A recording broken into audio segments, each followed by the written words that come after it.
নমস্কাৰ বন্ধুসকল, ৰঙালী বিহুৰ সকলোকে হিয়া ভৰা শুভেচ্ছা জনালোঁ।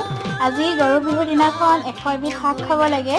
মই 100 এবিধ শাকনো অসমৰ বাহিৰত ক'ত বিচাৰি পাম, তাৰ বাবে 12 মিছল চব্জিকে আজি বনালোঁ গৰু বিহু বুলি। এইখিনিতে যি বহুত ধৰণৰ চব্জি আৰু শাক মিক্স কৰি মই এখন আঞ্জা বনাইছোঁ। এই আঞ্জাখন খাবলৈ খুবেই সোৱাদ। আজি যিহেতু গৰু বিহুৰ দিনাখন বোলে কোৱা হয় বিষ খালেও বোলে অমিত হয়, তাৰ বাবে এই আঞ্জাকণেই মোৰ বাবে দৰৱ হ'ব। আৰু আজি গৰু বিহুৰ দিনাখন বোলে পঁইতা ভাত খাব লাগে, তাৰ বাবে যোৱাকালি ৰাতি ভাততে পানী অকণমান দি থৈছিলোঁ।